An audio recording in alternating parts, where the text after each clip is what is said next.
What's going on, boys? Today we are talking INFPs. Where to meet 'em, how to greet 'em. Fair warning, INFPs are one of the hardest types to meet in the wild.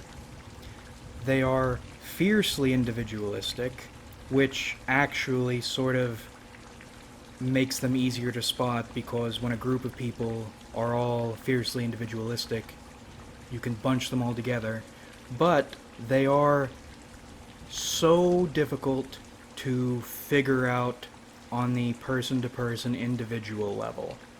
I'll give you the same warning I gave with ENFPs. I have not studied INFPs the way I like studying types. I have gathered enough info, I think you could type one and meet one in the wild, but that gathering of information was more a result of INFPs being around more than it was my seeking them out. INFPs are everywhere when you don't want them, and they are nowhere when you do want them. We'll still try to figure out how best you can find them in the wild. Boys, let's get started. Wardrobe.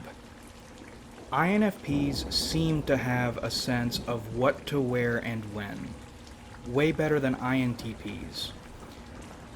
INFPs, in my experience, dress themselves for the occasion. They might not go above and beyond the way a higher TE or FE type would, but on that organizational, logistical level, INFPs know if I am showing up for this position, I need to be dressed for this position. I have known INFPs who, in their personal lives or at home, are complete slobs, but when not even going for a job, but to a place they will be seen by other people in a vaguely professional setting, they will want to dress vaguely professional.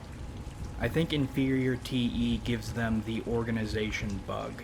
They get itchy or twitchy about it. This place is designed for this, so I need to dress this way. What does this mean for you? Well, in an organized setting, you'll be looking for someone who isn't going above and beyond to impress everyone, but will not get tagged as dumbass who didn't dress right. They dress tastefully for the occasion. Wow, that sounds really general. How would you ever pick someone out? You go to a professional place, so many people are dressed professionally. That really doesn't help me. But what about in their personal lives? Well, in my experience, INFPs on the town almost all have a flavor to their outfits. Men and women. INFPs tend to have a muted, calm palette and style. Let's go for flat, dark, earthy tones with a little bit of warm patterning. Accessories too. Interestingly enough, I haven't met a single INFP, male or female, who doesn't go out without at least one sort of accessory. Not a flamboyant one, but just a little something that's there. And their demeanor, usually along with their wardrobe, is calming. If they haven't opened their mouths yet, you usually will feel calm and safe in their presence. The way they look, the way they conduct themselves before they've opened their mouths, calming. It's weird because INFPs are chill about the most unchill things. So you'll walk up, you'll be making small talk with the INFP, and you'll feel calm, you'll feel relaxed. This person's cool, this person's accessible, approachable, doesn't hold any strong or unsettling opinions. And then that conversation hits the next leg or the next layer, and now the INFP is telling you about how they brainwash themselves with organization, or they're trying to. They talk about this person's car they keyed. They talk about the time they got in a fight outside a concert. and they won, and they felt good that they won. They felt really good that they won. And they felt bad that they felt good that they won. And they still aren't really sure what to make of that. What do you think of that? But don't say anything bad, but what do you think of that? And they're still super chill while they're discussing these things, but the things they're discussing are spiky. It's like a sea urchin with a pillow on top of it. So in the wild, you are looking for someone who doesn't exactly follow the dress code I presented, but you feel calm around them in the way they're dressed until they open their mouth. Then once they do open their mouth, you get through a little bit of small talk, and then you ask yourself, what manner of creature am I interacting with? One other thing to note about INFP conversation. This one varies a bit between sexes. INFPs will go on rants about their interests the same way INTPs will, but INFPs, usually there's less peacocking. INFPs have TE. They aren't fighting TE. In fact, they are probably repressing TE. So when they go on their interests rants, those interests will be really what the INFP is interested in. Usually it'll be some niche shit nobody cares about. But they'll be really into it. And they will be excitedly sharing it with you even once your body language in your face says, I am not interested in this. They will keep going. They won't notice it. Until later. Or maybe they will notice it, but they'll keep going because fuck you. But there is not peacocking. With INTPs, usually there will be peacocking. Usually that peacocking will come from insecurity, both about their accomplishments and the way they want to be perceived. Again, INFPs give way less of a shit about any of that. You'll know you're speaking with an INFP when they pull out their phone to try to search and show you exactly what they're talking about, preferably in a list, because you wouldn't believe it. You need to see it. This thing is the most interesting thing. It's the most interesting thing to me, and it will probably be the most interesting thing to you. Just stand there for a few minutes while I search this up. No, just keep standing there. Hold on. It'll pay off, I promise you. Here, look at this. Take my phone, look at this. It's crazy, right? Yeah, man, I am just super into this thing nobody gives a shit about. Which isn't to say the things INFPs are interested in aren't interesting. Usually they just come out of left field, you aren't really sure what to make of it, but they are really into it, and you don't want to stomp on their energy, but you don't care and can't figure out a way to care on the spot, so you just smile and nod along. You gotta love them. On the variation between sexes, in these interests rants, I have noticed male INFPs will deliver you their interests more as a pamphlet. They want to show you what they're interested in, but they have organized it a bit. They have thought about why it's interesting. They have thought about why their conclusions on it are interesting, and they will hand you the idea, then curate it for you, comment on it as you're talking, as they lead you through their thought process and their conclusions. And they are very interested to hear what you think about it. They're like Jehovah's Witnesses of ideas in media, kind of. Female INFPs, on the other hand, they are more like balls of yarn, with a few strings sticking out of different spots, all wound up. And they will, if you ask, give you like a press release version of what they've been thinking about, what they care about. The highlights, a little bit of info, but I'm not going to give you that much more. I don't want to waste your time. But if you feel like pulling on the thread, I won't stop you. I will gladly unravel in front of you, and then you pulled a little bit, they've explained a little bit more, and you're in that, that's a really weird take, and I don't know what to think about it. is that even right level? And at that point, they're unrolling by themselves, and then the other strands are coming out, because it wasn't just one. No, this ball of yarn isn't just one thread, it's like 50. And then all the threads are going all over the place, and then they suck it all right back up. Well, but we can talk about that another time, it's okay. This leads us into INFP's 3 general social modes. Mode 1. Fanboying or fangirling. Sort of what we just discussed. A bit more excited, a bit more involved. Mode 2. Trying to be serious and mysterious.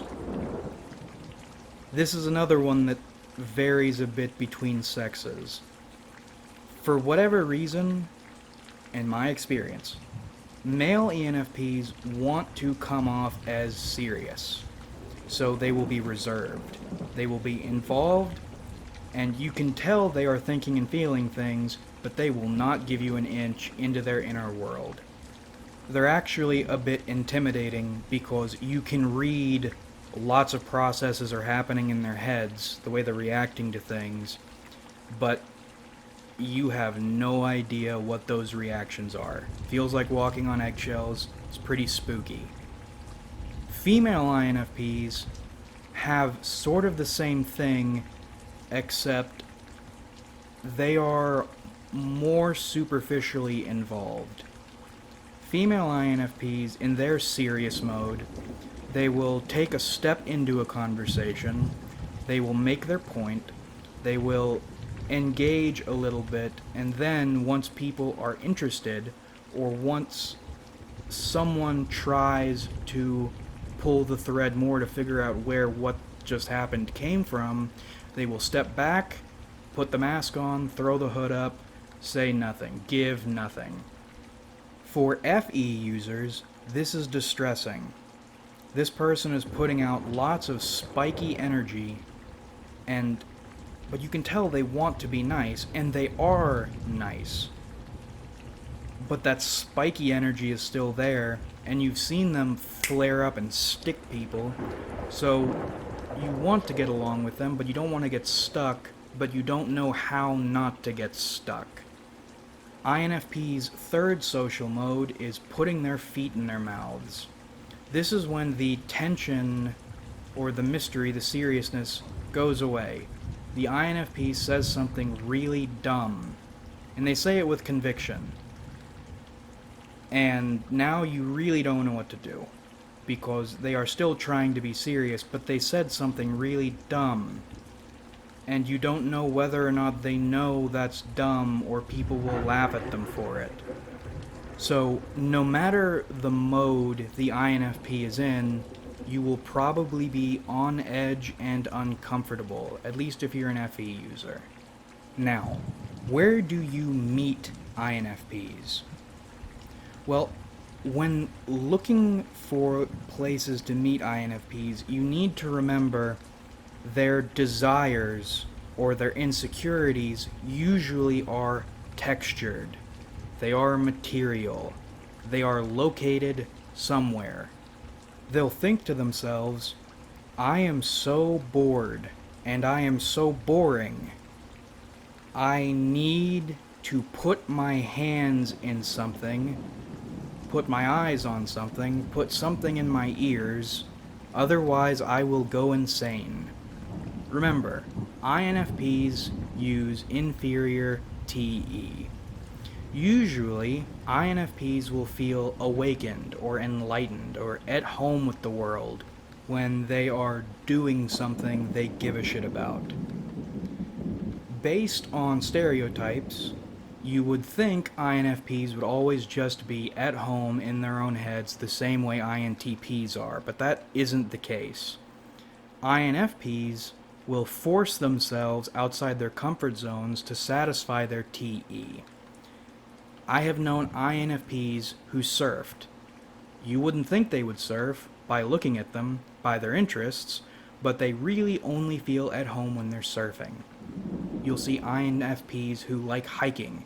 Again, this person doesn't really look athletic, this person doesn't really look like the out in the wilderness sort of person, but they really only feel at home with themselves when they are hiking, when they are constructing things, when they are participating in an organization centered around a discipline or an ideology. That last one's a weird one.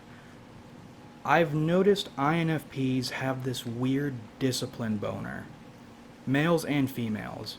Now, between males and females, they act that weird discipline thing out differently, but it's there. INFPs seem to like organizations. They don't want to join them and rise to the top and control the organization. Usually they will want to be part of it, be part of something, participate in a structuring exercise. Maybe this INFP has realized they are part French, their blood. They get fascinated with their heritage, so they start attending French classes. They start attending French culture or heritage clubs. And you would think more soccer mom type people would be doing these things, but not really. INFPs are there. It's important to them. They want to immerse themselves in this thing they have found important, and they'll do that by any means necessary. And it's not like the way ENFPs do it. ENFPs will do a similar thing, but they are also there to socialize. They're there to meet people, to spread ideas, share ideas. INFPs are in it for what they are there to do.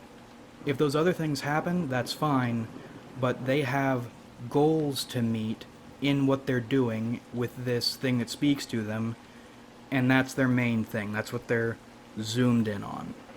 So you'll find INFPs at very specific places, a very specific sort of concert, a very specific sort of cigar lounge, a very specific sort of heritage group. You can find them at conventions, you can find them at political rallies, you can find them at quotes, intellectual talks.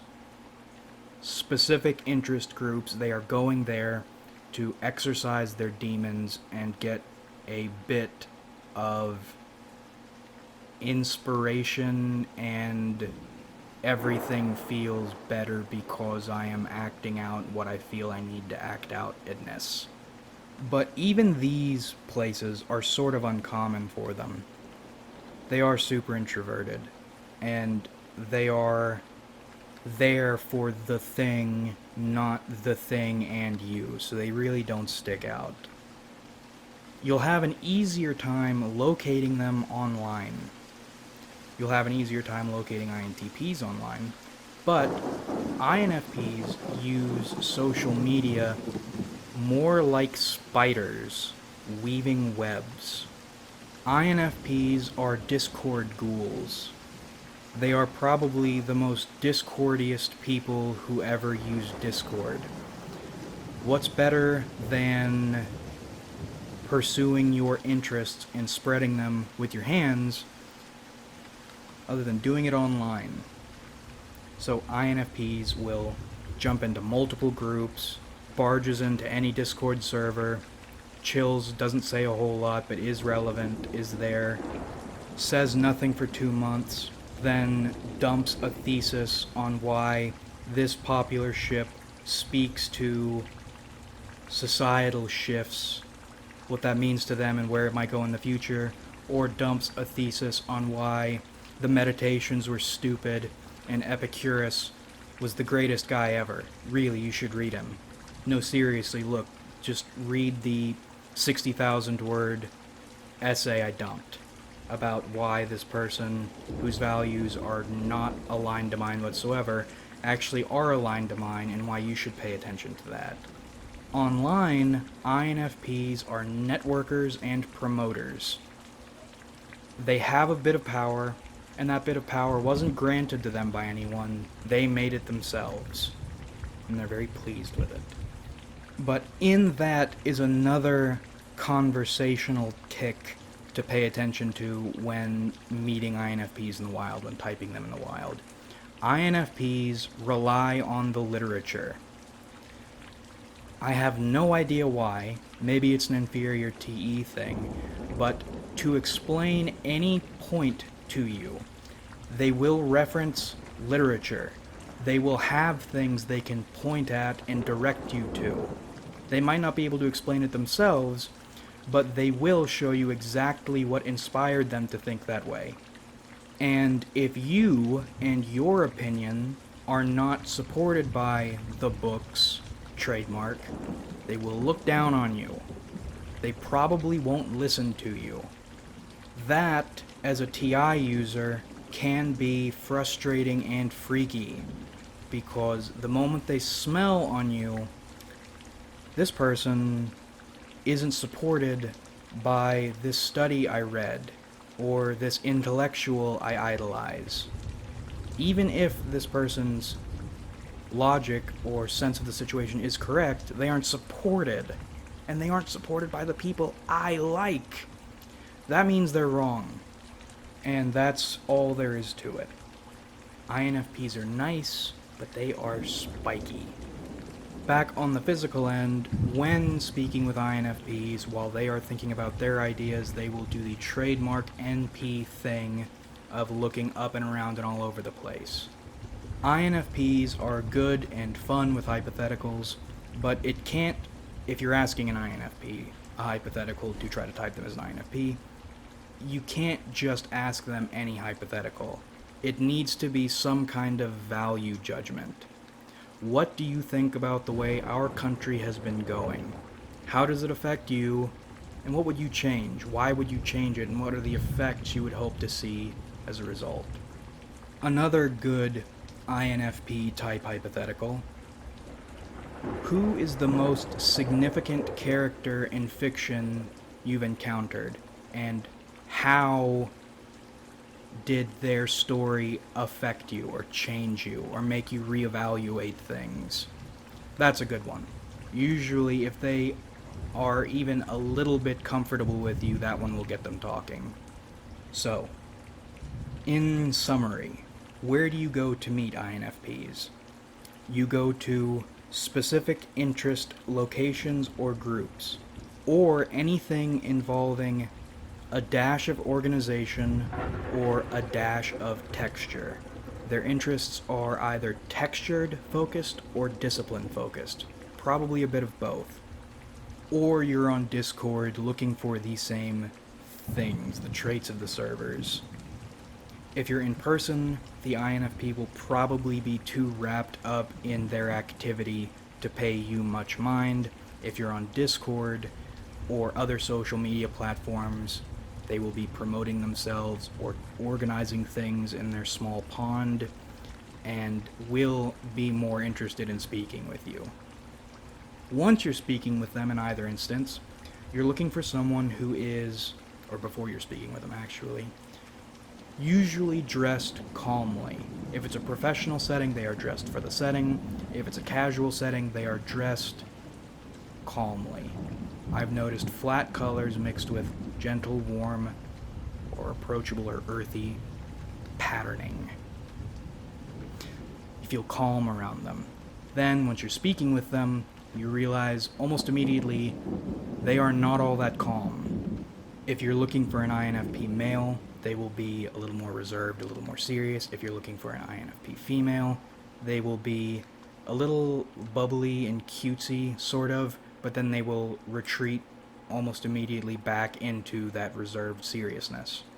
You are looking for silence, followed by a bit of thinking, then a brief but long-winded explanation about nothing anyone cares about.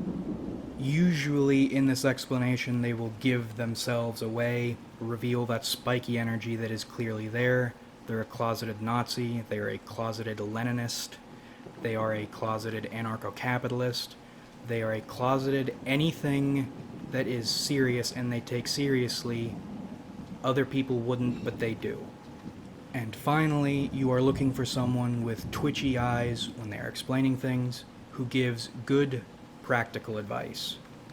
this holds more for older INFPs, but INFPs tend to give excellent practical application problem solving advice. And one final note before we go, you'll want to watch out not to categorize them or let them realize you're categorizing them. If they ever get the sense you are trying to fit them into a little box, they are gone. Doesn't matter whether or not you actually can fit them into the box. They don't like the sensation, pisses them off, they're done with you, they won't care, and they actually won't care. But that about rippity wraps this one up. I hope you enjoyed watching, because I certainly enjoyed making it. INFP video, a little bit rambly, a little waggle-fraggled all over the place. But, like I said, I have never studied INFPs. Just out of nowhere one day, the universe dumped a bunch of them into my life, and I figured why not? So, here are the observations. I enjoyed making these observations. Like if you enjoyed, because that helps me out a lot. Subscribe if you haven't, because we do this shit sometimes, and comment your thoughts, because I love hearing from you. What do you think? Are you an INFP? Do you know an INFP? What do you think about INFPs? I like INFPs in moderation. I don't like feeling like I can't be myself around them. I like speaking with them sometimes. I like being their friends, but having one super close to my heart seems dangerous and not a good idea. Thanks again for watching, everybody. Really, we have a lot of fun on this channel, so much fun. In fact, you could carve out a tree trunk and make it into a canoe, and then fill that canoe with fun and paddle up the river with it to trade it with other fun traders. And that's how much fun we have on this channel. And I look forward to doing this with you guys again in the future.